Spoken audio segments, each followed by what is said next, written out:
എൻ്റെ പേര് ജയശ്രീ എന്നാണ്. എറണാകുളം ആണ് സ്വദേശം. ഞാൻ ആദ്യമായിട്ട് കാണുന്നത് ശാപമോക്ഷത്തിൻ്റെ ഷൂട്ടിങ്ങിന് ദ്വാരക ഹോട്ടലിൽ വെച്ചിട്ടാണ്. അവിടെ ഭക്ഷണം കഴിക്കാൻ കയറിയപ്പം ഷൂട്ട് നടക്കുന്നു, കാണാനായിട്ട് കയറിയതാണ്. അപ്പോൾ ഒരു പാട്ട് സീനായിരുന്നു. അങ്ങനെയാണ് ആദ്യത്തെ പ്രാവശ്യം ഞാൻ കാണുന്നത്. ആ സമയത്ത് ഞാൻ എറണാകുളം കളക്ട്രേറ്റിൽ വർക്ക് ചെയ്യാണ്. ബിസിനസ് സംബന്ധമായിട്ട് എന്തോ ആവശ്യത്തിന് ഒരിക്കലും അദ്ദേഹം കളക്ട്രേറ്റിൽ വന്നു. അവിടെ വെച്ചാണ് പിന്നെ പരിചയപ്പെടാന്ന് വെച്ചാൽ ഒഫീഷ്യലായിട്ട് പരിചയപ്പെടാൻ ഒരു സാഹചര്യം ഉണ്ടായി. അങ്ങനെ ഒരു 3-4 പ്രാവശ്യം അവിടെ വന്ന് പല പ്രാവശ്യം അങ്ങനെ വന്ന് കണ്ടുള്ള ഒരു പരിചയമാണ്. ആ ഒരു പരിചയം ഒരു പ്രത്യേകമായ ഒരു പരിചയമായിരുന്നു.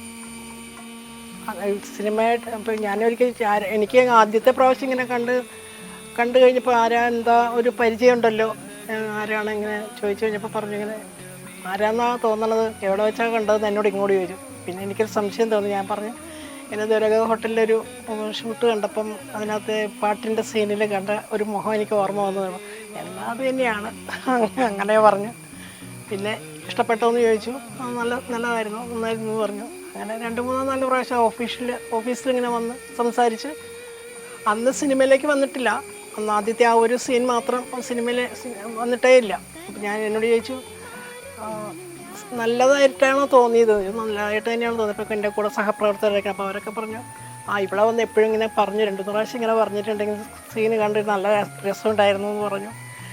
പിന്നെ അന്ന് സിനിമയിലേക്കൊന്നും വന്നില്ല. അത് കഴിഞ്ഞ് അവിടെ കണ്ടിട്ട് ആ ഒരു 3-4 പ്രാവശ്യത്തെ സന്ദർശനത്തിന് ശേഷം തിരിച്ചു പോയതാണ്. ഇപ്പോൾ നേരത്തെ യാത്ര പറച്ചിൽ അതാണ് എനിക്ക് വല്ലാണ്ട് ഫീൽ ചെയ്യുന്നൊരു സംഭവം ഇപ്പോഴും. അപ്പോൾ ഇങ്ങനെ കണ്ടുപരിചയം വന്ന കാര്യമൊക്കെ ഞാൻ വീട്ടിൽ പോയി പറയും, ഹസ്ബൻഡിനോട് പറയും. മക്കളന്ന് തീരെ ചെറുതാണ്, അത്രയ്ക്ക് പ്രായമായിട്ടില്ല. അപ്പോൾ പുള്ളിക്കാരനോട് ഇങ്ങനെ പറയും, ഞാനിങ്ങനെ അന്ന് ശാപമോക്ഷത്തിൽ നമ്മൾ ഷൂട്ട് കണ്ടില്ലേ, പുള്ളി ഓഫീസിൽ വന്നിരുന്നു. കൊച്ചിൻ ടൂറിസ്റ്റ് ഹോമിൻ്റെ എന്തോ ഒരു സംഭവമായിട്ടാണ് വന്നത്, അവിടെ കളക്ടറെ കാണാനായിട്ട് അങ്ങനെയാണ് വന്നത്. അപ്പം വീട്ടിൽ പോയി പറഞ്ഞു. അപ്പം ഇത് സിനിമയിലേക്കൊന്നും ആയിട്ടില്ല, ആ ഒരു സിനിമയുടെ മാത്രമേ കണ്ടുള്ളൂ. പിന്നെ അതിന് ശേഷം ആ ഒരു 3-4 പ്രാവശ്യത്തെ കൂടിക്കാഴ്ചയ്ക്ക് ശേഷം പിന്നെ പിരിഞ്ഞിട്ട് പിന്നെ കണ്ടില്ല. ആ സമയത്ത് എൻ്റെ മക്കൾ തീരെ ചെറിയ കുട്ടികളായിരുന്നു, 4-5 വയസ്സൊക്കെ ഉള്ളൂ അവർക്ക്. പിന്നെ അതിന് ശേഷം ഇറങ്ങിയ ഒരു സിനിമ അങ്ങാടിയാണെന്നാണ് എൻ്റെ ഒരു ഓർമ്മ. ആ അങ്ങാടിക്ക് ശേഷം അങ്ങ് വെച്ചടി കയറ്റുമായിരുന്നു. പിന്നെ പിടിച്ചാൽ കിട്ടാത്ത രീതിയിലുള്ള ഒരു പോക്കായിരുന്നു. ഒരുപാട് പടങ്ങൾ ഇങ്ങനെ ഇറങ്ങി. ആ പടങ്ങളെല്ലാം എന്നെ വീട്ടിൽ പറയണ്ട, അതിന് മുന്നേ ഇങ്ങോട്ട് ചോദിക്കും, എൻ്റെ സിനിമ ഇറങ്ങിയിട്ടുണ്ട് പോണ്ടേ, അങ്ങനെ ചോദിക്കുമായിരുന്നു. എന്നെ കൊണ്ടുപോവുകയും ചെയ്യുമായിരുന്നു. അങ്ങനെ എല്ലാ സിനിമ ഒരുവിധം എല്ലാ സിനിമ ഇപ്പം എനിക്ക് അത്രയ്ക്കൊരു ഓർമ്മയില്ല സിനിമയാണെന്ന്. പക്ഷേ എങ്കിലും എൻ്റെ സിനിമ ഇപ്പോഴും ടി വിയിൽ വന്നു കഴിഞ്ഞാൽ ഞാൻ കാണാറുണ്ട്. അങ്ങാടി കാണാൻ പോയൊരു വലിയ ചരിത്രം തന്നെയായിരുന്നു. കാണുമ്പോൾ ഒരു മഴക്കാലം കാണണമെന്ന് പറഞ്ഞ് അവസാനം എറണാകുളം ലക്ഷ്മൺ തിയേറ്ററിൽ കാണാൻ സെക്കൻഡ് ഷോയ്ക്ക് ടിക്കറ്റ് കിട്ടിയത്. മാറ്റിനിക്ക് പോയിട്ട് സെക്കൻഡ് ഷോ കണ്ടിട്ടേ പോകുള്ളൂ ഒരു വാശി പിടിച്ചു. അങ്ങനെ സെക്കൻഡ് ഷോ കണ്ട് 1 മണിക്ക് ഭയങ്കര മഴയത്ത് തിരിച്ച് വീട്ടിലേക്ക് പോയി. ആ ഒരു സീനും അതൊക്കെ ഒരു അനുഭവമാണ്. കാരണം ജയനോടുള്ള ആ ഒരു സിനിമയിലും പിന്നെ ആ കണ്ണും എന്നുള്ള ആ പാട്ട് ഇപ്പം കേട്ടാലും എപ്പോഴും എനിക്കത് വല്ലാത്തൊരു ഫീലാണ് ആ ഒരു പാട്ട് കേൾക്കുമ്പോഴും. അങ്ങനെ പിന്നെ എല്ലാ സിനിമയും അങ്ങനെ കാണുമായിരുന്നു. അധികം കാണേണ്ടി വന്നില്ലല്ലോ, അപ്പോഴേക്കും മറ്റേ കൊള്ളിളക്കത്തിൻ്റെ അതിൽ ആൾ പോവുകയും ചെയ്തു. അതും ഒരു വലിയൊരു അനുഭവമായിരുന്നു. ഓഫീസ് വിട്ട് വീട്ടിൽ വരുമ്പം വാർത്തകളിലൂടെ കേൾക്കുകയാണ് അപകടത്തിൽ മരിച്ചു വരും. അതോടെ എനിക്കെന്തോ വല്ലാത്തൊരു ബോധക്കേട് പോലെ തന്നെ വന്നതാണ്. പിറ്റേ ദിവസം ഓഫീസിൽ പോയില്ല, ലീവ് എടുക്കേണ്ടി വന്നു. അങ്ങനെ ഒരു സാഹചര്യം വരെ ഉണ്ടായി. പിന്നെ അത് ഓർക്കുമ്പോഴൊക്കെ ഇപ്പോഴും മനസ്സിലൊരു വല്ലാത്തൊരു തേങ്ങലാണ്. യാത്ര പറഞ്ഞു പോയ സീനും അതുപോലെ തന്നെയായിരുന്നു. കാരണം എൻ്റെ ഓഫീസിൽ നിന്ന് വീട്ടിലേക്ക് ബസ് സ്റ്റോപ്പിലേക്ക് പോകുന്ന വഴിക്ക് കാറിങ്ങനെ പാസ് ചെയ്തിട്ട് ഇവിടെ റിവേഴ്സ് എടുത്ത് വന്നിട്ട് എവിടേക്കാന്ന് ചോദിച്ചു. ബസ് സ്റ്റോപ്പിലേക്കാന്ന് പറഞ്ഞു. ഡ്രോപ്പ് ചെയ്യണമെന്ന് ചോദിച്ചു. വേണ്ട, ഇവിടെ അടുത്താന്ന് പറഞ്ഞു. അതിന് വീണ്ടും വണ്ടി മുന്നോട്ട് എടുത്തിട്ട് പുറകോട്ട് വന്നിട്ട് ചില്ലിങ്ങനെ താത്തിട്ട് ടാറ്റ ശ്രീകുട്ടി.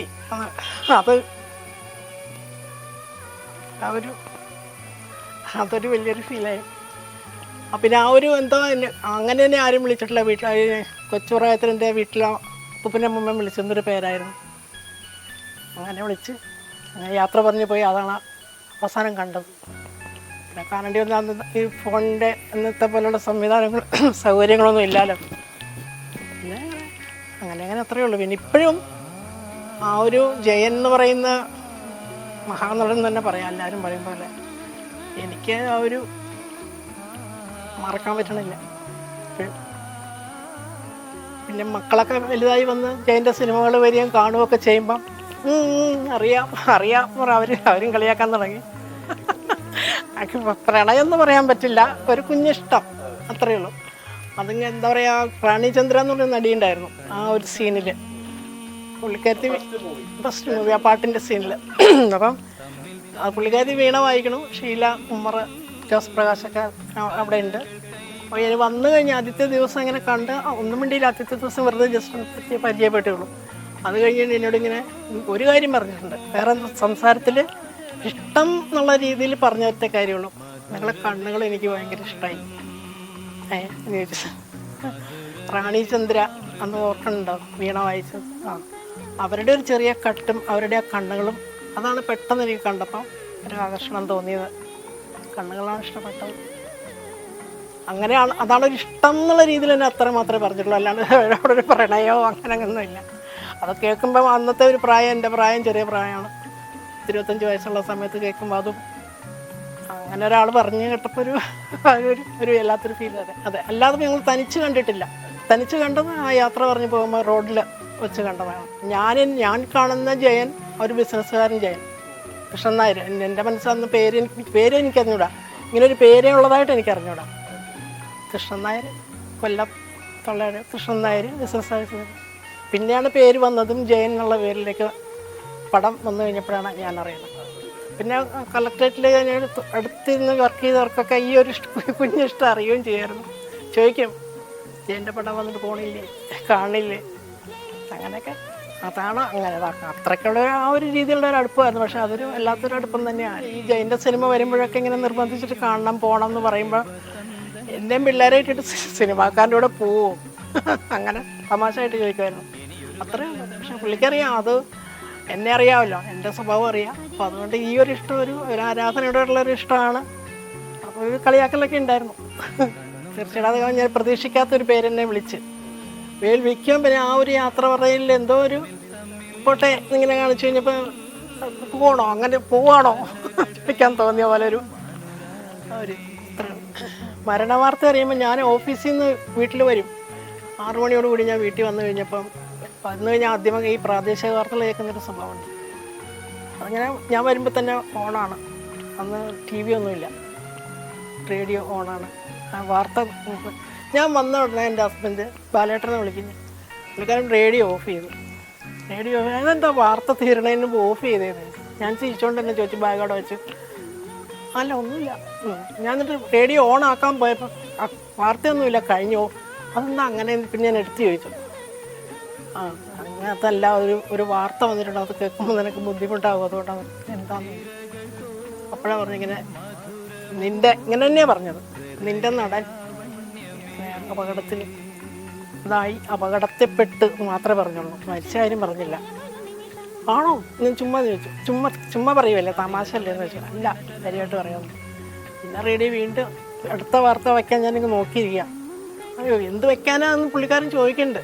പക്ഷെ വച്ച് കഴിഞ്ഞപ്പം ഇത് തന്നെയാണ് കേൾക്കണേ. അത് കേട്ടപ്പോൾ എന്താ പറയുക, അല്ലാത്ത വിഷമായിരുന്നു. ബോധം കെട്ട് തന്നെ പോയിന്ന് പറയാം. വീണുപോയി, ഞാൻ താഴെ വീണുപോയി. പിന്നെ പിറ്റേ ദിവസം ഓഫീസിലൊന്നും പോകാൻ പറ്റിയില്ല. അങ്ങനെ തീർച്ചയായിട്ടും ഞങ്ങൾ പ്രണയിച്ച് വിവാഹം കഴിച്ചവരാണ്. എന്നെ അറിയാമായിരുന്നു. ഞാൻ പറഞ്ഞില്ലേ, എല്ലാ കാര്യവും ഞാൻ എന്ത് കാര്യം ഉണ്ടെങ്കിലും ആദ്യമേ ചെന്ന് ഞാൻ ബാലേട്ടനോട് പറയും, എന്ത് കാര്യവും പറയും. അപ്പം അങ്ങനെ പറഞ്ഞു കഴിയുമ്പം വിളിക്കറിയാം എന്താണ് അതിനകത്ത് എനിക്കുണ്ടായ സങ്കടം എന്താണെന്ന്, ഞാൻ എത്ര വേദന അനുഭവിച്ചതെന്നും പുള്ളിക്ക് ശരിക്കും അറിയാം. കോട്ടെ സാരമില്ല, അതൊക്കെ ഈ ലോകത്തുള്ളതല്ലേ, അങ്ങനെയല്ലേ ഇങ്ങനെ അങ്ങനെ. പക്ഷെ എത്ര സമാധാനിപ്പിച്ചിട്ട് എനിക്ക് സമാധാനമാകുന്നില്ലായിരുന്നു. അന്ന് അപ്പോൾ ഈ പറഞ്ഞാൽ ഒത്തിരി എനിക്ക് എല്ലാത്തിനും ഒത്തിരി സപ്പോർട്ടായിരുന്നു ബാലേട്ടൻ. ഈ കാര്യത്തിൽ വരെ കളിയാക്കാനും പറയാനും ഒക്കെ. എനിക്കെന്നും നല്ല സ്മരണകൾ, ഈ അന്നത്തെ കൂടി ആ 3-4 ദിവസത്തെ കൂടിക്കാഴ്ചകളാണ് നല്ല സ്മരണകൾ. അന്ന് നടനുമല്ല, അതിനുശേഷം നടനായതിനു ശേഷം ഞങ്ങൾ കണ്ടിട്ടില്ല. പിന്നെ മനസ്സിലുള്ള അത് വെച്ചിട്ട് ഞാൻ സിനിമകൾ കാണുമ്പോഴൊക്കെ ആ ഒരു കണ്ടതും മിണ്ടിയതും ഒക്കെ ഇങ്ങനെ ഓർക്കും.